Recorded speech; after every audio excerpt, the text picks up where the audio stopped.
பணிவன்போடு தெரிவித்துக் கொண்டு புரட்சித் தலைவரின் மற்றொரு சூப்பர் ஹிட் பாடலை உங்களுக்காக வழங்குகிறோம்.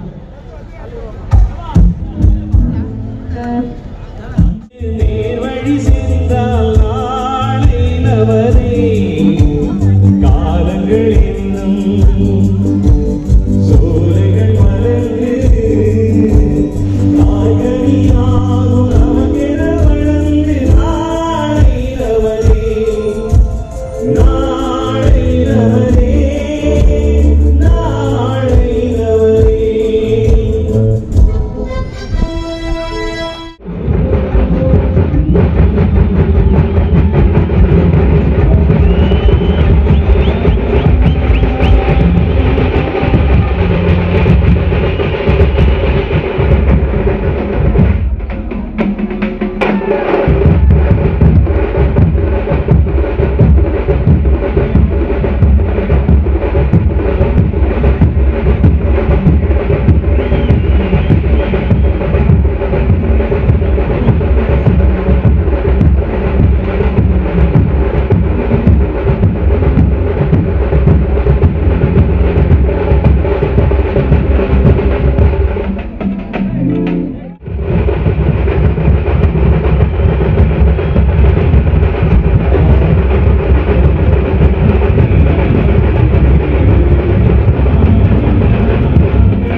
அவர் ஏழை எளிய மக்களுக்காகவே பிறந்து வாழ்ந்து மறைந்த தங்க தலைவர் தான் புரட்சி தலைவர் எம்ஜிஆர். அதே போல புரட்சி தலைவி அம்மாவும் தனக்காக வாழாமல் இந்த மக்களுக்காகவே வாழ்ந்து மறைந்து மக்களால் நான் மக்களுக்காகவே நான் என்று வாழ்ந்து மறைந்தார்கள். அந்த நல்ல உள்ளம் இதோ வெற்றி பெற வேண்டும். மாவட்ட கழக செயலாளர் பெரு மதிப்பிற்குரிய தொழிலதிபர் அருமையண்ணன் எஸ்.எம். சுகுமார் அண்ணன் அவர்களுக்கும், நகர கழக செயலாளர் மரியாதைக்குரிய அண்ணன் கே.பி. சந்தோஷ் அண்ணன் அவர்களுக்கும், கழக உடன்பிறப்புகள் அத்தனை பேருக்கும் நன்றியினை ஆம்பூர் சந்தியா இசைக்குழு சார்பிலே தெரிவித்து வெற்றி பெற்றே தீர வேண்டும். போடுமா பேசுகின்ற தெய்வம் என்பது உண்மை அல்லவோ, பெற்றெடுத்து பேர் கொடுத்த அன்னை அல்லவோ, நீ பேசுகின்ற தெய்வம் என்பது உண்மை அல்லவோ, வெற்றி மீது வெற்றி வந்து என்னை செய்.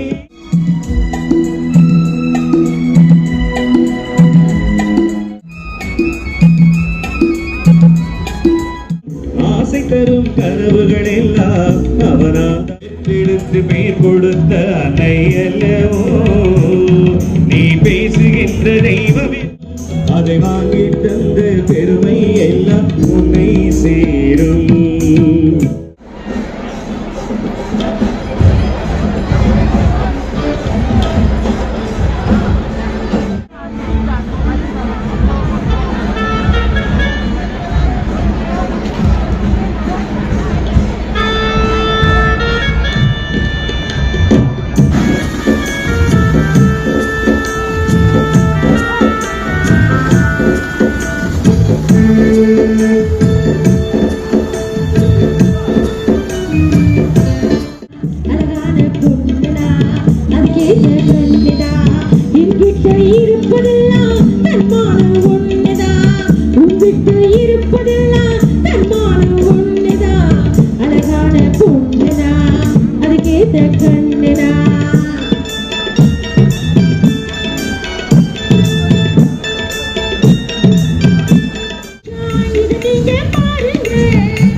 மூளை முடக்கெல்லாம் பேசப்படுகின்ற எடப்பாடியார் என்கின்ற அந்த பேர் தலைவன் நம்முடைய இன்னும் சில மணித்துளில் வருகிறது.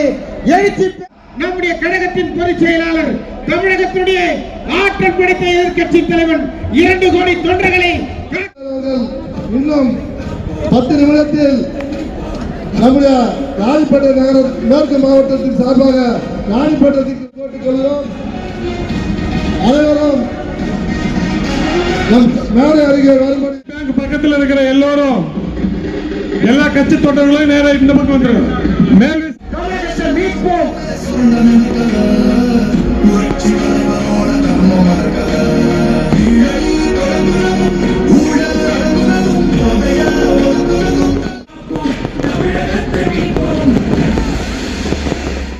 கழகத்தின் பொதுச் செயலாளர், வருங்கால தமிழகத்தினுடைய முதலமைச்சர் ஐயா எடப்பாடி அவர்கள் இதோ வந்து கொண்டிருக்கின்றார்கள். மக்களை காப்போம், தமிழகத்தை மீட்போம். மக்களை என்ற விடியா திராவிட மாடல் ஆட்சியினுடைய அவர்களை சுட்டிக்காட்டியும் கொடுத்த வாக்குறுதியை நிறைவேற்ற முடியாத பொம்மை முதலமைச்சர் ஸ்டாலினுடைய ஆட்சியை அகற்றப்பட வேண்டியும் 26 அம்மாவின் ஆட்சியை தமிழ்நாட்டில் அமைக்கவும் இதோ வந்து கொண்டிருக்கின்றார் மக்கள் தலைவன் நம் கழக பொதுச் செயலாளர் எடப்பாடியார். இன்னும் சில மணித்துளிகளில் நாம் கனவுகளை நனவாக்குகின்ற வகையில் இன்று 10 நாட்களாக வந்து கொண்டிருக்கின்றார் நம்முடைய கதாநாயகன். மக்களை காப்போம், தமிழகத்தை மீட்போம். மக்களை காப்போம், தமிழகத்தை மீட்போம். நாயகன் தமிழக தாயமிக்க உறுதி கொண்ட ஒரு மகன் புரட்சி தலைவி வழி புரியவே நடந்தவன்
மீட்போம் மக்களை காப்போம் தமிழகத்தை மீட்போம் மக்களை காப்போம் தமிழகத்தை மீட்போம் மக்களை காப்போம்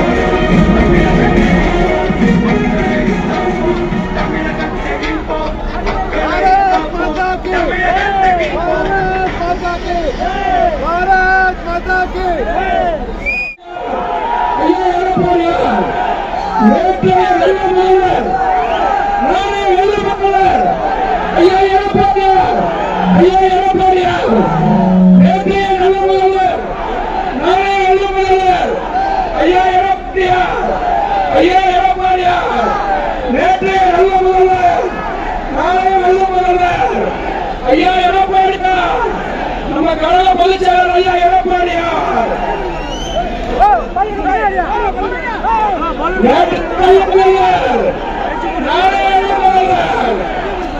நம்ம கழகத்துடைய பொதுச் செயலாளர்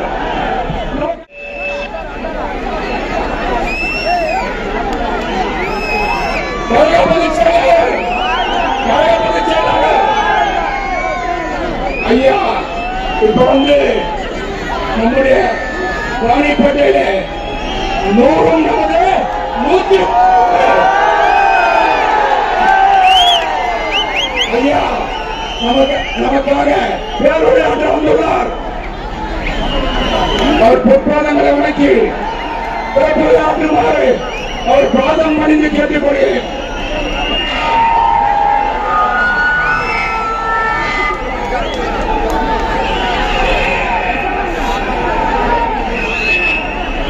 பொன்மனச்செம்மல் புரட்சி தலைவர் எம்ஜிஆர், இதய புரட்சி தலைவி அம்மா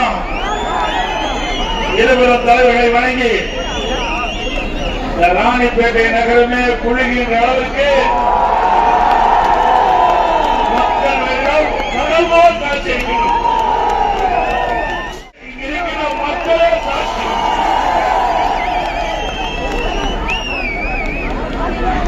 இந்த எழுச்சி பயண நிகழ்ச்சியிலே தலைமுறையாற்றிய இந்த மாவட்டத்தினுடைய செயலாளர் மதிப்புக்கு மரியாதைக்குரிய சகோதரர் திரு எஸ் எம் சுகுமார் அவர்களே, நிகழ்ச்சியிலே பங்கு பெற்று சிறப்பித்துக் கொண்டிருக்கின்ற முன்னாள் அமைச்சர் மாவட்ட கழக செயலாளர் சகோதரர் திரு கே சி வீரமணி அவர்களே, முன்னாள் அமைச்சர் சட்டமன்ற உறுப்பினர் கழக அமைப்பு செயலாளர் மாவட்ட அமைச்சர் சகோதரர் சுப்பிரமணியன் அவர்களே, மாவட்ட கழக செயலாளர் திரு அழகன் அவர்களே, முன்னாள் சட்டப்பேரவை உறுப்பினர் ஆயத்தூர் எம்ஜிஆர் இணை செயலாளர் சகோதரர் திரு ஆர் சீனிவாசன் அவர்களே, திரு எஸ் சி சோங்காவன் அவர்களே, திரு என் சாதனை சைத்தன்யன் அவர்களே, திரு இ தேவேந்திரன் அவர்களே, திரு என் கே செல்வம் அவர்களே, பாரதிய மாவட்ட தலைவர் திரு பி ஆனந்தன் அவர்களே, புரட்சி பாரத மாவட்ட செயலாளர் திரு காரை என் ஜான் அவர்களே, ஐஜேகே மாவட்ட நிர்வாகிகளே, தமாக கட்சி பொறுப்புகளே, கூட்டணியில் அங்க வைக்கின்ற நிர்வாகிகளே, தொண்டர்களே, வாரியங்கள் சிறப்பித்துக் கொண்டிருக்கின்ற பெரியவர்களே, தாய்மார்களே, விவசாயிகளே, வியாபாரிகளே, தொழிலாளர்களே, பத்திரிகையாளர்களே, ஊடகங்களே, மகளை சேர்ந்த சகோதரிகளே, அனைவருக்கும் என்னுடைய முதற்கண் வணக்கம்.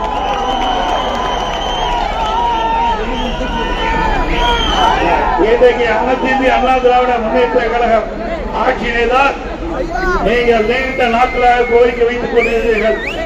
வேலூர் மாவட்டத்தை பிரித்து ராணிப்பேட்டை தலைமையாக கொண்டு புதிய மாவட்டம் உருவாக்க வேண்டும். உங்களுடைய நீண்ட நாள் கோரிக்கையை நிறைவேற்றுவதாக இன்றைக்கு ராணிப்பேட்டை தலைமையாக கொண்டு புதிய மாவட்டத்தை தோற்றுவித்த அரசாங்கம் அதிமுக அரசாங்கம். இது மாபெரும் வரலாற்று சிறப்புமிக்க நிகழ்வு. ஒரு மாவட்டத்தை பிரித்து தனியாக இயக்க வேண்டும் என்று சொன்னால் இன்னும் அதை சார்ந்த பல அலுவலகங்கள் ஒரு மாவட்டத்தில் வருவதற்கு அரசு சுமார் 400 கோடி நிதி ஒதுக்கீடு செய்யப்பட வேண்டும். இந்த மாவட்டத்தை பிரிப்பதற்காக நீங்கள் வைத்த கோரிக்கையை பல ஆண்டுகளாக வைத்த கோரிக்கையை நிறைவேற்றி கொடுத்த அரசாங்கம் அண்ணா திமுக அரசாங்கம். இன்னைக்கு தமிழகத்தில் அடியோடு சட்ட ஒழுங்கு சீர்கெட்டு விட்டது. இன்னைக்கு பெண்களுக்கு பாதுகாப்பு இல்ல, முதியோர்களுக்கு பாதுகாப்பு இல்ல. இன்னைக்கு தமிழ்நாட்டில் ஒட்டுமொத்தமா பொதுமக்களுக்கு பாதுகாப்பு இல்லை. இதற்கு காரணம் போதைப் பொருள் விற்பனை. இன்னைக்கு போதைப் பொருள் பல வடிவத்தில் வெளியிலே வந்து சட்ட ஒழுங்கு அடியோடு சீர்கெட்டு விட்டது. எங்கே பார்த்தாலும் தமிழகத்தில் கிராமத்திலிருந்து நகர வரை போதைப் பொருள் விற்பனை. அந்த போதைப் பொருள் விற்பனையால நம்முடைய இளைஞர்கள், மாணவர்கள், பொதுமக்கள் அதற்கு அடிமையாகி அதை பயன்படுத்தி சீரழியக்கூடிய காட்சி இன்றைய நாம் பார்க்கப்படுகிறோம். இதனால அவர் மட்டும் சீரழியில் இல்லை, அந்த குடும்பமே, அவரை நம்பியிருக்கின்ற குடும்பம் நடு தெருவில் வருகிற சூழ்நிலை இந்த ஆட்சியிலே பார்க்கப்படுகிறது. இந்த போதை ஆசாமிகளால் தான் இன்றைக்கு தமிழகத்தில் சட்ட ஒழுங்கு சீர்குலைந்து கொண்டிருக்கிறது. இன்னைக்கு கொலை, கொள்ள, திருட்டு, வழிப்பறிவு, பாரி, வன்கொடுமை நடக்காத நாளே இல்லை. தினந்தோறும் நம்முடைய செய்தித்தாள பார்த்தாலும் சரி, ஊடகத்தில் பார்த்தாலும் சரி, வலைதளத்தில் பார்த்தாலும் சரி, இன்றைக்கு தமிழகத்திலே கொலை நடக்காத நாளே இல்லை. அந்த அளவுக்கு தமிழகம் கொலை நிறைந்த மாநிலமாக இன்றைக்கு உருவெடுத்திருக்கிறது என்பதை நேரத்தில் எண்ணி பார்க்க வேண்டும். தமிழ்நாட்டில் மட்டும் கடந்த 7 மாதத்துல 850 கொலைகள் நடந்திருக்கு. 850 கொலைகள் இந்த 7 மாசத்துல. நம்முடைய கடந்த 18 நாட்கள்ல இந்த மாவட்டத்தில் 63 கொலைகள் நடந்திருக்கு. 63 கொலைகள் இந்த மாவட்டத்தில் நடந்திருக்கு. ஆக தமிழகத்திலே சட்ட ஒழுங்கு சீர்கெட்டு இருப்பதற்கு இதுவே சான்று. ஒரு மாநிலம் அனைத்து துறையிலும் சிறப்பை விளங்க வேண்டும் என்று சொன்னால் அதிலே முதல் சட்ட ஒழுங்கு சிறப்பாக இருக்க வேண்டும். சட்ட ஒழுங்கு சிறப்பாக இருந்தால்தான் எல்லா துறையும் சிறந்து விளங்கும். ஆனா இன்றைக்கு அப்படிப்பட்ட நிலைமை இல்லை. ஒரு திறமையற்ற முதலமைச்சர், பொம்மை முதலமைச்சர் தமிழகத்தை ஆண்டு கொண்டிருக்கின்ற காலத்தாலே இன்றைக்கு சட்ட ஒழுங்கு சந்திச்சிருக்கின்ற நிலையை நாம் பார்க்கிறோம். அதே போல இன்றைக்கு திராவிட முன்னேற்ற கழகம் என்று சொன்னால் அது குடும்ப கட்சியா மாறிவிட்டது. இன்றைக்கு குடும்பத்தில் இருக்கிறவர்தான் ஆட்சிக்கு அதிகாரத்துக்கு வர முடியும் என்ற நிலை தமிழகத்திலே உருவெடுத்திருக்கிறது. இன்னைக்கு குடும்ப ஆட்சி, வாரிசு அரசியல், அதுக்கு முற்றுப்புள்ளி வைக்கின்ற தேர்தல் 2026 சட்டமன்ற பொது தேர்தல். தமிழகத்தில் குடும்ப ஆட்சி வேணுமா? தமிழகத்தில் வாரிசு அரசியல் தொடர வேண்டும். ஒரு குடும்பம் குலைப்பதற்காகவா இந்த தமிழக மக்கள் இருக்கின்றார்கள்? சிந்தித்து பார்க்க வேண்டும். இன்றைக்கு நாளுக்கு நாள் இன்றைக்கு திராவிட முன்னேற்ற கழகம் தேய்ந்து கொண்டு இருக்கின்றது. அதனாலதான் இன்றைக்கு வீடா போய் கதவை தட்டி திராவிட முன்னேற்ற கழகத்தில் உறுப்பினர்கள் சேர்ந்து கொள்ளுங்கள் என்று ஸ்டாலின் எஞ்சாத கொடுமையா மக்களுக்கு எஞ்சிக் கொண்டிருக்கின்றார். ஓரணியில் தமிழ்நாடு அப்படிதான். திராவிடத்திலே ஒரு உதாரணம். மக்களுடைய செல்வாக்கம் இழந்து விட்டார்கள், கட்சியுடைய செல்வாக்கம் அந்த கட்சி இழந்து விட்டது. ஆகவேதான் வீடு வீடாக போய் பிச்சை எடுப்பதை போல மக்கள் வீட்டு மக்களுடைய கதவை தட்டி திராவிட முன்னேற்ற கழகத்தில் உறுப்பினராக சேருங்கள் என்று கெஞ்சுகின்ற நிலை தமிழகத்திலே திமுக வந்துள்ளது. ஆனால் 51 மாநில மக்களை பற்றி சிந்திக்கவில்லை. குடும்பத்தில் இழப்பில்லை தான் சிந்தித்தார்கள். குடும்பத்திய 51 மாத காலத்துடைய சாதனை திரு உதயநிதி அவர்களை துணை முதலமைச்சர் ஆக்குனதுதான் சாதனை. வேற என்ன சாதனை பண்ணியிருக்கிற? அண்ணா திமுக ஆட்சினா இந்த மாவட்டத்தை பிரித்து ராணிப்பேட்டை தலைமையாக வந்து மக்களை வரவேற்பை நாங்கள் பெற்றிருக்கிறோம். இப்படி ஒரு திட்டமானது இந்த ராணிப்பேட்டை மாவட்டத்தை கொண்டு வந்து மக்களிடத்தை நன்மதிப்பை பெற்றிருக்கிறார்களா? கிடையாது. எப்பொழுது பார்த்தாலும் குடும்ப சிந்தனை தான். அப்போ திரு ஸ்டாலினோ அவரோட மக்கள் நல்வாழ்வுத்துறை அமைச்சர் 2 பேர் நடந்துட்டு போறாங்க. அப்போ உதயநிதி ஸ்டாலின் வந்து ஒரு படம் நடிச்சார். அது என்ன படம்? அவன் படம் அடிக்க என்ன படம் தெரியும்.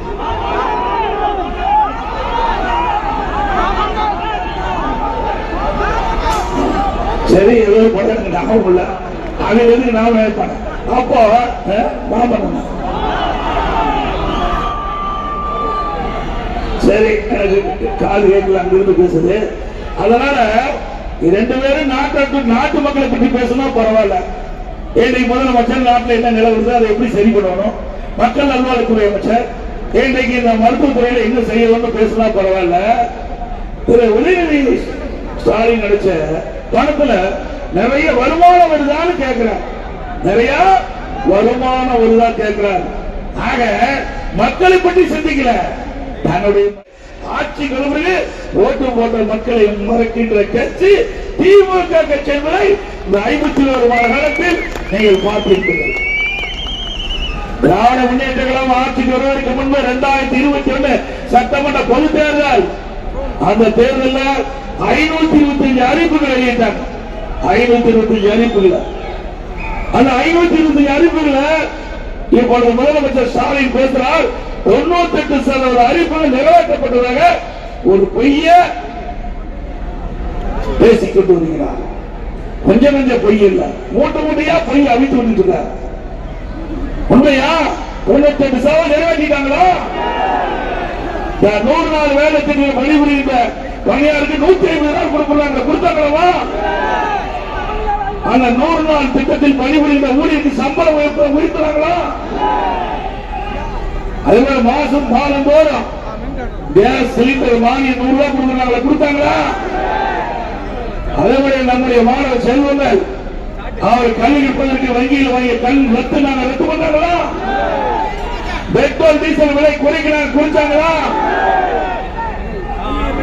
அதே படல. ஆனா உதயநிதி ஸ்டாலின் என்ன பேசினாரு? நீட் தேர்வு ரத்து செய்வதற்கு ரகசியம் என்று சொன்னார். திரு உதயநிதி அவர்களே, உங்களுடைய ரகசியத்தை ராணிப்பேட்டையில் வந்து சொல்லிட்டு போங்க, மக்கள் தெரிஞ்சுக்கிட்டோம். எப்படி மக்களை எல்லாம் ஏமாற்றுகிறார் என்பதை இருப்பாரு. அவர் கொஞ்ச நேரம் பேச கேட்டீங்களா? அவர் சொல்வதெல்லாம் உண்மை என்று நம்பிவிடுகிறது. பேசுவது அத்தனையும் பொய்யை தவிர்த்து வேற எதுவும் பேசுவதில்லை. திராவிட முன்னேற்ற கழகத்திற்கு முதலீடே பொய் தான், அவருக்கு முதலீடு பொய் தான். உண்மைதானே? பொய்ய பேசலாம் ஆட்சி வந்தாங்க. இதே அனைத்து இந்திய அண்ணா திராவிட முன்னேற்ற கழகம் எந்தெந்த அறிவிப்புகள் கொடுத்தோம்ல, அனைத்து கொடுத்தோம்ல, அறிவிக்கப்படாத திட்டங்களை நிறைவேற்றி கொடுத்தார்கள். இன்றைக்கு நம்முடைய பள்ளியில படிக்கிற மாணவர்களுக்கு சீருடை, விலையில புத்தகம், பள்ளியில போறதுக்கு பள்ளிக்கு போறதுக்கு சைக்கிள், அறிவுபூர்வமான கல்வி கிடைக்கிற லேப்டாப் அனைத்தும் கொடுத்தது அண்ணா திமுக ஆட்சி. இன்றைக்கு திறமையான மாணவர்களை நம்ம உருவாக்கி கொடுத்துட்டு இருந்தோம். அது கொடுக்க முடியாத அரசியல் கால் படிச்சவர அரசு பள்ளியை படித்த மாணவர்களுக்கு கொடுக்கப்பட்ட லேப்டாப் நிறுத்தின அரசாங்கம் ஸ்டாலின் மாடல் அரசாங்கம். மீண்டும் அண்ணா திமுக ஆட்சிக்கு பிறகு நிறுத்தப்பட்ட லேப்டாப் நம்முடைய மாணவர்களுக்கு கொடுக்கப்படும். கிராமத்திலிருந்து நகர வரை அரசு பள்ளி படித்த மாணவர்கள் செல்வர்கள் திறமையானவர்களாக நல்ல விஞ்ஞான கல்வி கிடைக்கக்கூடிய சூழ்நிலையை அண்ணா திமுக அரசு வந்தவுடன் அந்த மாணவ செல்வனுக்கு லேப்டாப் கொடுத்து ஒரு திறமையான மாணவர்களாக உருவாக்கப்படும். தேர்தல் நேரத்தில் கொடுக்கப்பட்ட வாக்குறுதி எல்லா குடும்ப தலைவிக்கும் மாதந்தோறும் 1000 ரூபாய் குடும்பத்தை கொடுப்பதாக எப்பொழுது பார்த்தாலும் பேசிக் கொண்டிருக்கிறார். தானா வந்து கொடுக்கல, இங்க இருக்கிற நம்முடைய தாய்மார்கள் பட்ட கஷ்டத்தை பார்த்து கொடுக்கல. தேர்தல் நேரத்தில் அறிவிச்சாரு, ஆனா அதை கொடுப்பதற்கு 28 மாதம் அண்ணா திமுக கட்சி தான் போராடியது. சட்டமன்றத்தில் நாங்க பேசுறோம், பிரதான எதிர்த்து சென்ற முறையில் பேசுறோம், எங்களை சட்டமன்ற உறுப்பினர்கள் சட்டமன்றத்தில் பேசினோம். நீங்கள் கொடுக்கப்பட்ட வாக்குறுதி அதை நம்பித்தான் தாய்மார்கள் வாக்களித்து நீங்கள் வெற்றி பெற்று ஆட்சியில் அமர்ந்திருக்கிறீர்கள், மறந்து விடாதீர்கள். ஆகவே உடனடியாக குடும்ப தலைவிக்கு மாதந்தோறும் 1000 ரூபாய் கொடுக்கின்ற அந்த உறுதிமொழியை நிறைவேற்ற வேண்டும் என்று தொடர்ந்து சட்டமன்றத்தில் வலியுறுத்தி அழுத்தம் கொடுத்தோம். அதிமுக பொதுக்கூட்டத்தில் இதை தொடர்ந்து பேசுறோம். பிறகு வேறு வழி இல்லாம என்ன தேர்தலுக்கு 8 மாசம் தான் இருக்குது. அப்ப 52 மாசம் உருண்டு ஓடிட்டு 8 மாசம் தான் கிடைக்கும். அப்ப 30 லட்சம் பேருக்கு கொடுக்குன்னு சொன்னீங்களே, திடீர் தலைத்து கொடுப்பதா சொல்றாங்க. அதுவும் இந்த தாய்மார்கள் படுகின்ற கஷ்டத்தை பார்த்து கொடுக்கல. அடுத்த ஆண்டு தேர்தல் வருகிறது, தேர்தலுக்கு இவருடைய வாக்கு தேவை. அதனால இந்த ஏழை மக்களை மையமாக கொண்டு இன்றைக்கு விதிகளை தளர்த்தி மேல் 30 லட்சம் பேருக்கு கொடுப்பதாக அறிவித்திருக்கின்றார். இவர்களுக்கு வெறும் 8 மாதம் கிடைக்கும். 52 மாதம் அவர்களுக்கு அந்த பணம் கிடைக்க வேண்டிய பணம் போய்விட்டது. சிந்திச்சு பாருங்க. அவர்களுக்கு வெற்றி பெற வேண்டும் என்றால் எதை வேணாலும் செய்வார்கள். மக்களை பற்றி கவலைப்படாத கட்சி திமுக கட்சி, திமுக அரசாங்கம். அண்ணா திமுக அப்படி அல்ல. இன்றைக்கு எந்த வாக்குறுதி கொடுத்தாலும் அதை நிறைவேற்றக்கூடிய வலிமை உள்ள கட்சியான அண்ணா திராவிட முன்னேற்ற கழகம். மக்களை ஏமாற்றி ஆட்சிக்கு வருகின்ற கட்சி திமுக கட்சி. அதே போல எப்பொழுது பார்த்தாலும் ஸ்டாலின் பேசுவார். எடப்பாடி பழனிசாமி பாரதிய ஜனதா கட்சியோட கூட்டணி வச்சுட்டாரு. அவர் பாரதிய ஜனதாவுக்கு அடிமையாகிவிட்டார் என்பதை பற்றி எல்லாம் பத்திரிகையிலும் ஊடகத்திலும் பொதுக்கூட்டத்திலும் பேசிக்கிட்டே வருவார். நீங்க சிந்திச்சு பாருங்க. 1999 ஆண்டு 1998 அண்ணா திமுக பாரதிய ஜனதா கூட்டணி. அப்ப அந்த கூட்டணியை போட்டிட்டு திருச்செங்கோட்டில் வெற்றி பெற்று நாடாளுமன்ற உறுப்பினராக. அதுக்கு பிறகு அம்மா பாரதிய ஜனதா இருந்து வெளியேற பிறகு திமுக 1999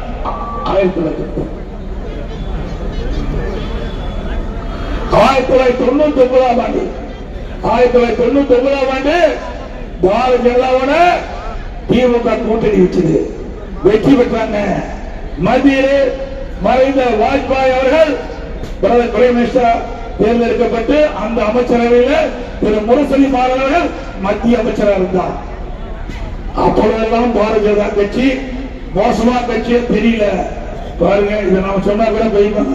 திரு கருணாநிதியும் முரசொலி மாறன், திரு கருணாநிதி திரு முரசொலி மாறன் அவர்களுக்கு ஆட்சி அதிகாரம் வேண்டும் என்றால் யார் காலை வேண்டாலும் பிடிப்பார்கள், யாருக்கு வேணாலும் அடிமையா செயல்படுவாங்க. உண்மைதானே?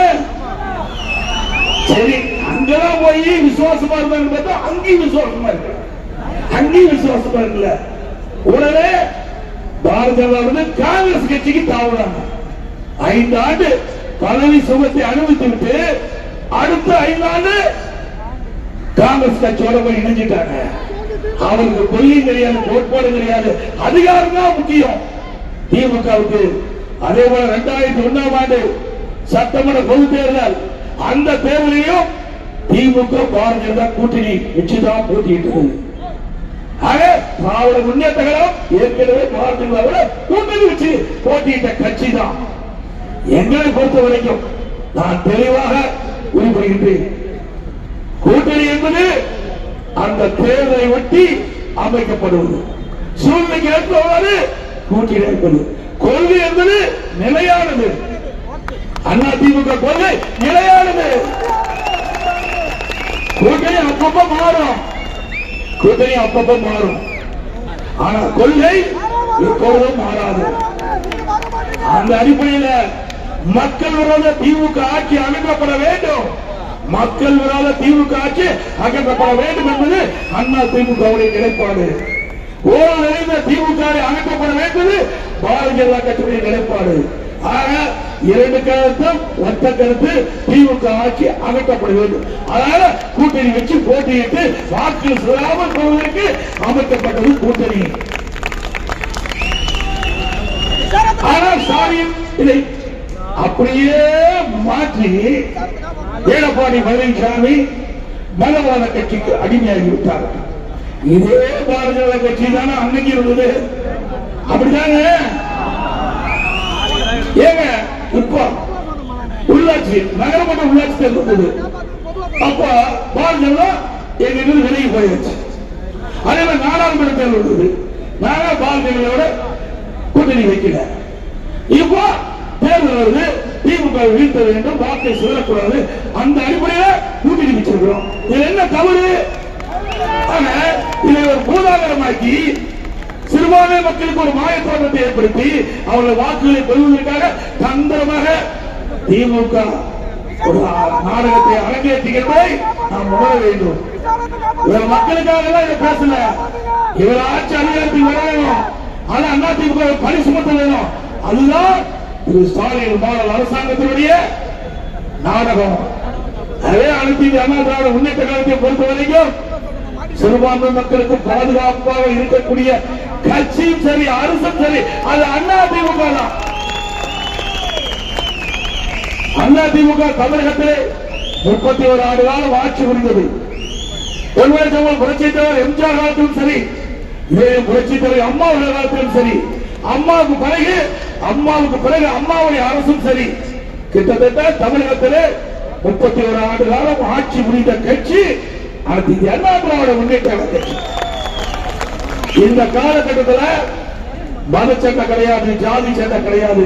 தமிழகம் அமைதி பூங்காவாக விளங்கிய காலகட்டம் 31 ஆண்டு காலம் அதிமுக ஆட்சி. வேண்டும் என்று திட்டமிட்டு அரசியல் கால் புரட்சியோடு இன்னைக்கு சிறுபான்மை மக்களை ஏமாற்றி வாக்குகளை பெறுவதற்காக திராவிட முன்னேற்ற கழக தலைமையில் இருக்கிற கூட்டணி நடத்துகின்ற நாடகம் என்பதை நேரத்தில் எண்ணி பார்க்க வேண்டும். அதே நேரத்தில் அனைத்து இந்திய அண்ணா திராவிட முன்னேற்ற கழக அரசு செய்கிற பொழுது இளைய புரட்சி தலைவி அம்மாவிடத்திலே இஸ்லாமிய பொதுமக்கள் கோரிக்கை வைத்தார்கள். புனித ரமலான் மாதத்தில் பள்ளிவாசலுக்கு நோன்பு கட்டி தயாரிக்க அரிசி வேண்டும் என்று கேட்டார்கள். இளைய புரட்சி தலைவி அம்மாவர்கள் சுமார் 5400 மெட்ரிக் டன் அரிசி கொடுத்த அரசாங்கம் அதிமுக அரசாங்கம். நாகூர் தர்கா சந்தனக்கூடு விழாவிற்கு தேவைப்படும் சந்தனக்கட்டை இதையெல்லாம் கொடுத்த அரசாங்கம் அதிமுக அரசாங்கம். 2018 வரை ஹஜ் புனிதம் பயணம் மேற்கொள்ள இஸ்லாமிய பொதுமக்களுக்கு மத்திய அரசு நிதியுதவி வழங்கப்பட்டது. திடீரென்று நிதியுதவி நிறுத்தப்பட்டு விட்டது. நான் முதலமைச்சர் இந்த காலத்தில் அம்மாவுடைய அரசிலே நம்முடைய இஸ்லாமிய பொதுமக்கள் கோரிக்கை வைத்தார்கள். அந்த மானியம் தொடர வேண்டும் என்று சொன்னார்கள். அந்த மானியத்தை மாநில அரசாங்கமே கொடுக்கப்பட்டது. அதோட அந்த ஹஜ் புனித பயணம் மேற்கொள்கிற வழங்கப்படுகிற மானியம் குறைவாக இருக்கிறது, அதை உயர்த்தி கொடுக்க வேண்டும் என்று கோரிக்கை வைத்தார்கள். அவருடைய கோரிக்கையை ஏற்று 2021 முதல் அது 12 கோடி ரூபாயாக உயர்த்தி கொடுத்த அரசாங்கம் அதிமுக அரசாங்கம். ஹஜ் பயணிகள் சென்னையில் தங்கி செல்ல உலமாக்களுக்கு புதிய இருசக்கர வாங்க மானியம் வேண்டும் என்று கேட்டால் ஒவ்வொரு இருசக்கர வாகனம் வாங்குறதுக்கு 27,000 மானியம் கொடுத்த அரசு அதிமுக அரசு. வாரியத்திற்கு ஆண்டு நிர்வாக மானியம் மற்றும் பள்ளிவாசல் தற்காலிக பழுதுபார்த்தல் மற்றும் உணவமைப்பு பணிகளை மேற்கொள்ள நிதி வழங்கப்பட்டது அதிமுக ஆட்சியில். இஸ்லாமிய வகுப்பினருக்கு நேரடி நியமன முறையில் நிரப்பப்படாத பணிகளுக்கு முன்கொணர்வு முறையை நீடிக்க அரசாணை வெளியிட்டது அதிமுக அரசு. அதேபோல 2018ஆம் ஆண்டு பார்வையிட்டு அந்த இஸ்லாமிய பெருமக்களுடைய கோரிக்கையை அந்த குளக்கரையை சரி செய்ய 4,25,00,000 ரூபாய் வழங்கப்பட்ட அரசு அதிமுக அரசு.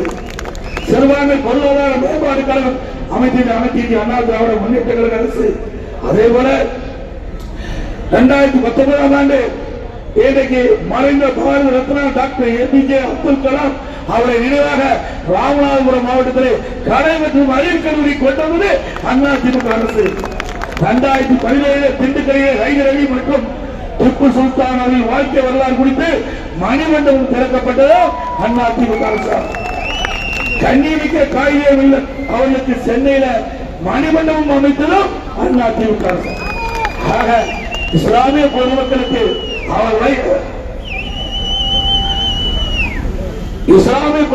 அவர் வைத்த பெரும்பாலான கோரிக்கையை நிறைவேற்றி கொடுத்த அரசாங்கம் அதிமுக அரசாங்கம். அதே போல இந்த பகுதியில் மரியாதைக்குரிய முகமது ஜான் அவர்கள் மாநில உறுப்பினராக பதவி வைத்தார். சிறுபான்மை மக்களுக்கு பொருள் கொடுக்க வேண்டுவதற்காக சிறுபான்மை மக்களுடைய குரல் மாநிலவையில் ஒழிக்க என்பதற்காக அனைத்து இந்திய அண்ணா திராவிட முன்னேற்ற கழகத்தை நாம் உலகத்தை அறிந்து கொண்டு என்னுடைய கட்சியின் சார்பாக மரியாதைக்குரிய மறைந்த திரு முகமது ஷாய் அவர்களுக்கு மாநில உறுப்பினராக கொடுத்த அளவு பார்த்த கட்சி அண்ணா திமுக. எங்களுக்கு ஜாதியும் மதமும் கிடையாது. ஆகவே புனிதமானது அவரவர் மதம் அவரவருக்கு புனிதமானது. அதிலே ஒருபோதும் அனைத்து அண்ணா திராவிட முன்னேற்ற கழகம் தலையிடாது. எந்த மதத்தை சார்ந்தவரும் இன்னொரு மதத்திற்கு அடிமை அல்ல. அதை நாங்கள் தெளிவாக எங்களுடைய தலைவர் எங்களுக்கு உணர்த்தி சென்றிருக்கிறார். இருவரும் தலைவர் வழியேதான் அடுத்து இந்திய அண்ணா திராவிட முன்னேற்ற கழகம் செயல்படும். அதேபோல கிறிஸ்துவ பெருமக்களுக்கு நிறைய திட்டங்களை நாங்கள் செய்திருக்கிறோம். இந்தியாவிலே முதல் முறையாக கிறிஸ்துவ மகளிர் சுய உதவி குழுக்கள் அமைக்கப்பட்டு அவளுக்கு மானியத்துடன் கூடிய கடனுதவி வழங்கிய அரசாங்கம் அண்ணா திமுக அரசாங்கம். கிறிஸ்தவ தேவாலயத்தின் புனரமைப்பு நிதி 5 கோடி ரூபாயாக உயர்த்தி வழங்கப்பட்டது அண்ணா திமுக ஆட்சியிலே. செல்சனம் புனித பயணம் மேற்கொள்ளும் கிறிஸ்தவ யாத்திரைகளுக்கு வழங்கப்பட்ட அரசு நிதி உதவி ஒரு நபருக்கு 28,000 இருந்தது. அதை உயர்த்தி வழங்க வேண்டும் என்று கேட்டார்கள். நான் முதலமைச்சர் அந்த காலத்தில் 28,000 38,000 உயர்த்தி வழங்கினேன்.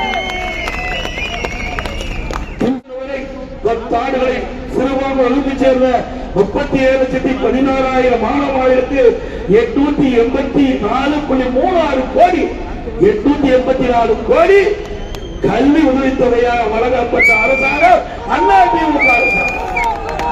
சிறுபான்மை கல்வி நிறுவனங்கள் இன்றைக்கு ஊழல் நிறைந்த மக்கள் உறத திமுக அரசை வீழ்த்துகின்ற தேர்தலாக இருக்க வேண்டும். அதே போல இன்றைக்கு இந்த பகுதியில் மேல் விசாரணை பகுதியில் நம்முடைய இஸ்லாமிய பெருமக்கள் இன்றைக்கு சுமார் 557 பேர் என்று கருதுகிறேன். அவர்கள் நீண்ட காலமாக குடியிருந்து வந்தார்கள். ஆனால் இந்த அரசாங்கம் அவருக்கு மாற்றிடம் கொடுத்து அந்த பகுதியை வசிக்க வைத்து அவர்கள் வீடுகளை அப்புறப்படுத்தி இருந்தால் சரியாக இருந்திருக்கும். ஆனால் அதை விட்டுவிட்டு அந்த இஸ்லாமிய பெருமக்கள் பாதிக்கக்கூடிய அளவிற்கு வீடுகள் இடிக்கப்பட்டன. அண்ணா திமுக ஆட்சி உங்களால் மாறுந்தவுடன் அவர்களுக்கு தனியாக இடஒதுக்கீடு செஞ்சு வீடுகள் கட்டிக் கொடுக்கப்படும். அடுத்தவாறு வீடுகள் கட்டிக் கொடுக்கப்படும்.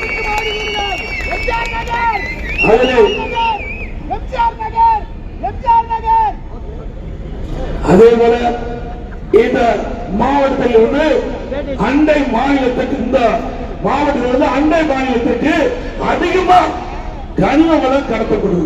மணல் அதிகமா கடத்துறாங்க. இதெல்லாம் யாருன்னு உங்களுக்கு தெரியும்.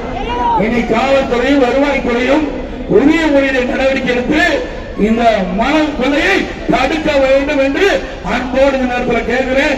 அப்படி தடுக்காம இருந்தா எல்லா லாரியும் டோல்கேட் வழியா தான் போகுது. அதையெல்லாம் ஒரு காலத்தில் தோண்டி எடுத்து யாரெல்லாம் இந்த காலகட்டத்தில் மணல் கடத்தலுக்கு உதவியாக இருந்தாங்களோ அவர்கள் மீதெல்லாம் தகுந்த நடவடிக்கை எடுக்கப்படும். அண்ணா திமுக ஆட்சி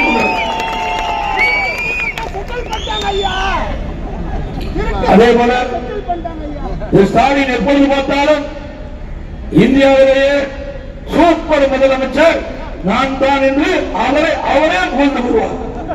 இதுல கடன் வாங்கினது சூப்பர் முதலமைச்சர். இந்தியாவிலேயே தமிழ்நாடுதான் கடன் வாங்கினது முதலிடம். அந்த பெருமை ஸ்டாலினை சாரும். ஸ்டாலின் தானே சாரும். எவ்வளவு 4 ஆண்டுல 4,38,000 கோடி கடன் வாங்கியிருக்கிறார். 4 வருஷத்துல 4,38,000 கோடி கடன். இந்த 25-26 லட்சம் கோடி கடன் வாங்குவதாக தகவல். அப்ப திராவிட முன்னேற்ற கழக 5 ஆண்டுகள் ஆக்கிட 5,38,000 கோடி கடன் வாங்கிடுவாங்க. இந்த கடனை யார் கட்டுறது? நீங்க தான் கட்டணும்.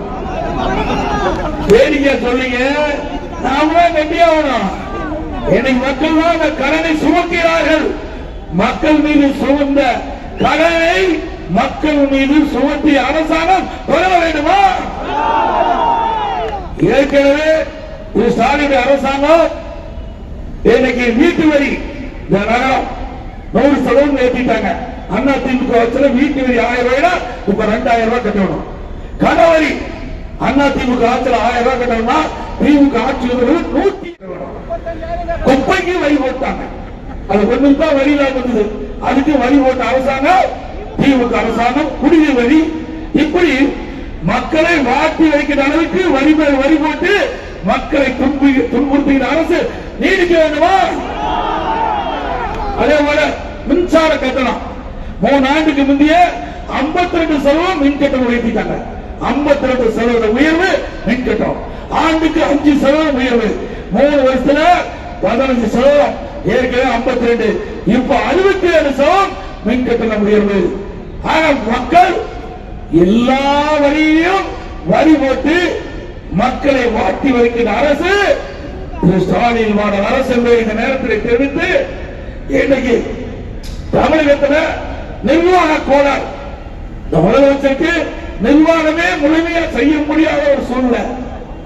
இன்றைக்கு பார்த்தீங்கன்னா தமிழகத்தில் அடுத்த மாசம் டிஜிபி ஓய்வு பெறும். இப்ப இருக்கிற டிஜிபி 31ஆம் தேதி வரை ஓய்வு பெறும். அப்படி ஒரு டிஜிபி ஓய்வு பெறுகிற சொன்னால், பணி ஓய்வு பெறுகிற பொழுது 3 மாதத்துக்கு முன்பாகவே அங்கு அதுக்கு புதிய டிஜிபி நியமிப்பதற்கு மத்திய அரசுக்கு பட்டியல் அனுப்ப வேண்டும். தகுதியான டிஜிபி வருவதும் கும்பகர்ணம் போல தூங்கிட்டு இருக்குது.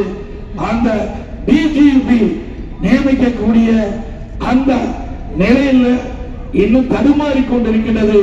என்ன என்றே தெரியவில்லை. அவருக்கு சாதகமான வேலை நியமிக்க வேண்டுமோ என்று சந்தேகம் வருகிறது. இருந்தாலும் ஏற்கனவே நடைமுறையில் உள்ளவாறு 3 மாதத்துக்கு முன்பு தமிழகத்தில் டிஜிபி என்பது ஒரு முக்கியமான பொறுப்பு. சட்ட ஒழுங்கை பாதுகாக்கக்கூடிய பொறுப்பில் இருக்கின்ற டிஜிபி இல்லாவிட்டால் ஏற்கனவே சட்ட ஒழுங்கு சட்டை சிரிச்சிட்டு. அதே போல இது மாதிரி ஒரு விளம்பரம் அடிச்சு எல்லாம் வீட்டுக்கு வந்தாங்களா? உங்களோட சாரி போட்டுக்கீங்க அப்படின்னா உங்களோட சாரி. இப்பதான் மக்களை எண்ணி பார்த்திருக்காரு. 4 வருஷமா மக்களை பற்றி கவலைப்படல. இப்பதான் உங்களோட சாரி அப்படின்னு ஒரு விளம்பரத்தை அடிச்சு வீடு வீடா வந்து அந்த அதிகாரிகள் உங்களுக்கு என்ன குறை இருக்குது கேட்டு மனுவா வாங்கி அந்த சம்பந்தப்பட்ட துறைக்கு அனுப்பி அதை தீர்வு வாங்கலாம். இது நடக்குமா? இதுல முதலமைச்சர் தெரிவிக்கிறாரு 46 பிரச்சனை இருப்பதா அவரே ஒத்துக்கொண்டார். ஒரு நாட்டின் முதலமைச்சர் 4 ஆண்டு காலமாக இந்த 46 பிரச்சனை இருந்தும் தெரியாமல் இருக்கின்ற ஒரு முதலமைச்சர் நாட்டை ஆள வேண்டுமா? பிரச்சனை இருக்குன்னு தெரியும். இப்பதான் 4 வருஷம் கழிச்சு மக்களுக்கு பிரச்சனை இருப்பது என்ன தெரிஞ்சிருக்கிறார் முதலமைச்சர். ஆக மக்களை ஏமாற்றுவதே வல்லவர் என்று நான் ஏற்கனவே குறிப்பிட்டேன். இப்படி மக்களுக்கு ஆசையை தூண்டி மக்களை ஏமாற்றி உங்களுடைய வாக்குகளை பெறுவதற்காக தந்திரமாக இந்த விடியா திமுக செயல்பட்டு வருவதை நேரத்தில் சுட்டிக்காட்டி, இன்னைக்கு அனைத்து இந்திய அண்ணா திராவிட முன்னேற்ற கழக அரசு அமைதியுடன் ஏழை மக்கள், தாழ்த்தப்பட்ட மக்கள், மலைவாழ் மக்கள், அவர்களுக்கு வீட்டு மனை இருந்தாலும் சரி, வீட்டு மனை இல்லாவிட்டாலும் சரி, அந்த ஏழை மக்கள் குடிசையை வாழ்ந்தால், வீட்டு மனை இருந்தும் வீடு இல்லாமல் இருந்தால் அவருக்கு அற்புதமான காங்கிரீட் வீடு பல லட்சம் செலவில் கட்டிக் கொடுக்கப்படும். அதே போல இந்த மாவட்டத்தில் ஒரு மந்திரி இருக்கிறார். அவங்க நிறைய கொடுத்தாங்களா? இல்ல. நான் சட்டமன்றத்திலையும் பேசினேன். இப்படி பொதுவாக புரட்சித் தலைவர் எம்ஜிஆர் அவர்கள் தைப்பொங்கல் என்று எல்லா குடும்பத்தையும் விலையில்லா வேஷ்டி சேலை வழங்கின திட்டத்தை கொண்டு வந்து சிறப்பாக செயல்பட்டு வந்தது. ஆனால் திமுக ஆட்சி வருவது அதை முறையாக மக்களுக்கு வழங்கவில்லை என்று நான் அழுத்தம் கொடுத்தேன். அதுக்கு பிறகும் அவர் சரியான நடவடிக்கை எடுக்கல. ஒரு பக்கம் வேஷ்டி கொடுத்தா ஒரு பக்கம் சேலை கொடுக்கல, ஒரு பக்கம் சேலை கொடுத்தா ஒரு பக்கம் வேஷ்டி கொடுக்கல, வளர்த்தும் 2மே கொடுக்கல. மீண்டும் அண்ணா திமுக ஆட்சிக்கு வந்த பிறகு இதற்கெல்லாம் விசாரிக்கப்பட்டு இதில் ஏதாவது தவறு நடைபெற்றிருந்தால் மக்கள் துறையோடு கடும் நடவடிக்கை எடுக்கப்படும் என்று தெரிவித்துக் கொள்கிறேன். ஏழை மக்களுக்கு கொடுப்பதிலே ஊழல் செய்வது ஏற்றுக்கொள்ள முடியாது. இந்த திட்டம் ஏழை மக்களுக்காக கொண்டு வந்த திட்டம். இந்த ஏழை மக்களுக்கு வருகின்ற திட்டத்திலும் ஊழல் செய்தால் அந்த ஏழைகள் எங்கே போவார் என்பதை எண்ணி பார்க்க வேண்டும். ஆகவே இந்த திட்டத்தில் ஏதாவது முறைகேடு நடைபெற்றிருந்தால் அதை அண்ணா திமுக அரசு அமைதியுடன் விசாரிக்கப்பட்டு முறைகேடு இருந்தால் சட்ட ரீதியாக நடவடிக்கை எடுக்கப்படும் என்பதை நேரத்தில் தெரிவித்து, அதே போல அதிமுக ஆட்சி மறந்தவுடன் ஒவ்வொரு தீபாவளிக்கும் நம்முடைய தாய்மார்களுக்கும் நம்முடைய சகோதரிகளுக்கும் அற்புதமான சேவைகள் வழங்கப்படும். அதே போல திருமண உதவி திட்டம் இந்த ஆட்சியை நிறுத்திட்டாங்க. 25,000 50,000 திருமண உதவி திட்டத்தின் கீழ் அதிமுக ஆட்சியில வழங்கப்பட்டது. தாலிக்கு தங்கம் 1 சவரன் வழங்கப்பட்டது. திமுக ஆட்சியில் நிறுத்தப்பட்டது. மீண்டும் அதிமுக ஆட்சியுடன் இந்த திட்டம் தொடரும். அதோட அந்த திருமண உதவி திட்டத்தில் பயன்படுகின்ற மணப்பெண் மணமகன் 2 பேருக்கும் மணமகனுக்கு பட்டு வேஷ்டி, மணமகளுக்கு அற்புதமான பட்டுச்சாலை வழங்கப்படும். திருமண உதவி திட்டத்தில் அதிமுக ஆட்சியில பல்வேறு திட்டங்களை இந்த மாவட்டத்தில் இந்த ராணிப்பேட்டை சட்டமன்ற தொகுதியை நிறைவேற்றுகிறோம். எதற்காக சொல்கிறேன் சொன்னால், திராவிட முன்னேற்ற கழக தலைவர் இன்றைய முதலமைச்சர் வேண்டுமென்றே திட்டமிட்டு அனைத்து இந்திய அண்ணா திராவிட முன்னேற்ற கழக 10 ஆண்டுகள் ஆட்சியில எந்த திட்டமும் எந்த தொகுதிக்கும் நிறைவேற்றவில்லை என்ற ஒரு பொய்யை அவதூறு செய்தியை பரப்பி வருகிறார். அதற்கு முற்றுப்புள்ளி வைக்கிற விதமாக இந்த ராணிப்பேட்டை சட்டமன்ற தொகுதியிலே அனைத்து இந்திய அண்ணா திராவிட முன்னேற்ற கழக ஆட்சியின் போது என்னென்ன திட்டங்களை கொண்டு நிறைவேற்றப்பட்டு அதனால் மக்களுக்கு என்ன நன்மை கிடைக்கிறது என்பதை நேரத்தில் சுட்டிக்காட்ட விளைகின்றேன். ஏற்கனவே சொன்னேன், நம்முடைய வேலூர் மாவட்டத்தை குறித்து ராணிப்பேட்டை தலைமையாக கொண்டு புதிய மாவட்டம் வாலாஜா மாவட்ட தலைமை மருத்துவமனை தரம் உயர்த்தப்பட்டு சுமார் 10 கோடி மதிப்பீட்டில் புறநோயாளர் பிரிவு 100 பணிகள் கொண்ட உள்நோயாளர் பிரிவு கட்டி கொடுக்கப்பட்டது. ராணிப்பேட்டை புதிய மாவட்டத்திற்கு 12 கோடி மதிப்பீட்டில் மாவட்ட காவல்துறை கண்காணிப்பு அளவு கட்டப்பட்டது. ராணிப்பேட்டை சிப்காட் சிறப்பு பொருளாதார மண்டலமாக அறிவிக்கப்பட்டது. ராணிப்பேட்டை சிப்காட்டில் பேஸ் 3 அதில் 599 ஏக்கர் நிலத்தில் 53 தொழிற்சாலைகள் தான் இதுவரை அறிவிக்கப்படுகின்றது. தற்போது சுமார் 35 தொழிற்சாலைகள் இயக்கப்பட்டு இளைவு வேலைவாய்ப்பு பெற்றுள்ளனர். அம்மா ஆட்சி அமைந்தவன மீதமுள்ள அந்த காலி இடத்துல தொழிற்சாலை வந்து நம்முடைய இளைஞருக்கு வேலைவாய்ப்பு உருவாக்கின்றன, நடவடிக்கை எடுக்கப்படும். இப்படி பல திட்டங்கள் இருக்கின்றன. அதிமுக ஆட்சியில நிறைய திட்டங்கள் ராணிப்பேட்டை நகரத்திலும் சரி ராணிப்பேட்டை சட்டமன்ற தொகுதியில் நிறைவேற்றப்பட்டது என்பதை இந்த நேரத்தில் சுட்டிக்காட்டி, அடுத்த ஆண்டு நடுவீடு சட்டமன்ற பொதுத் தேர்தலில் அனைத்து இந்திய அண்ணா திராவிட முன்னேற்ற கழக தலைமையில் அமைக்கப்பட்ட கூட்டணி சார்பாக அதிமுக வேட்பாளர் நிறுத்தப்பட்டால் அவர் 2 லட்சம் வாக்களித்து வெற்றி பெற்றது. ஒருவேளை கூட்டணி கட்சி ஒதுக்கப்பட்டால் அவர் நுழைகின்ற சின்னத்திற்கு வாக்களித்து வெற்றி பெற செய்கிறது என்று அன்போடு கேட்டு, மக்களை காப்போம், தமிழகத்தை மீட்போம். மக்களை தமிழகத்தை மக்களை தமிழகத்தை மக்களை தமிழகத்தை பை பை சாரி. நன்றி, வணக்கம்.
மக்களை காப்போம் தமிழகத்தை மீட்போம்